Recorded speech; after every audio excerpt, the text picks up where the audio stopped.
Multiplanetary Life by Eren Coban. We have been thinking and dreaming of becoming multiplanetary species for a long time. When we imagine another planet for human settlement, the first one that comes to our minds is Mars. It's not an easy goal to accomplish though. If you want to send a spacecraft all the way to Mars, first you will need a fast rocket to escape the pull of Earth's gravity. The heavier your spacecraft, the more powerful your rocket needs to be to lift off. Next, make sure you launch at the right time. Mars and Earth orbit the Sun at different speeds and distances. Sometimes they're really far apart, but other times they come closer together. About every 2 years, the two planets are in perfect positions to get to Mars with the least amount of rocket fuel. That's important. The total trip is 300 million miles. Finally, make sure your aim is right. You can't shoot for where Mars is at launch time. You have to aim for where it will be when you get there. If all goes well, you'll get to the red planet in about 7 or 8 months. Then, if you actually want to land on Mars, well, that's a whole other challenge. Good news, there is someone who works on this challenge to make it easier. My goal is to be part of his team in the future. He is Elon Musk, CEO and lead designer of SpaceX.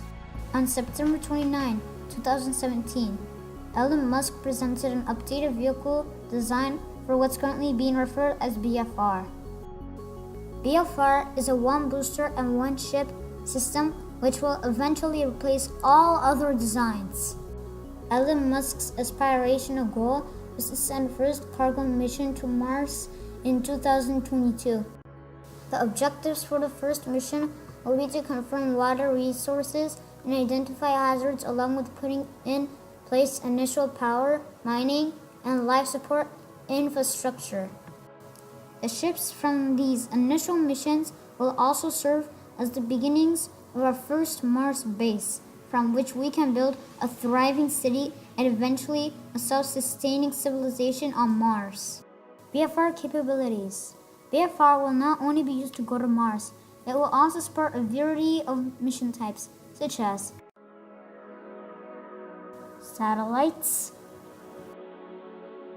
International Space Station missions, moon missions, and Earth-to-Earth transportations.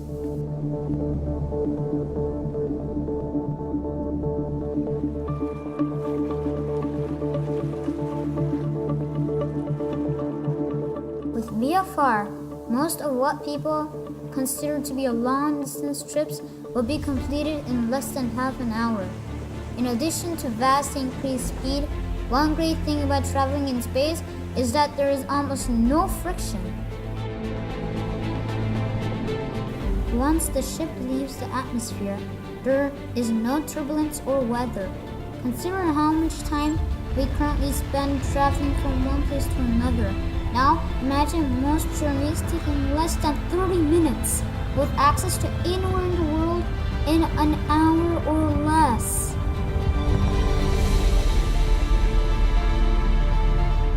Isn't it exciting? Absolutely yes. However, we can't just wait and hope this goal will be achieved by someone. We need to be a part of this journey. Like Elon Musk says, you want to wake up in the morning and think the future is going to be great? And that's what being a space-faring civilization is all about. It's about believing in the future and thinking that the future will be better than the past. And I can't think of anything more exciting than going out there and being among the stars.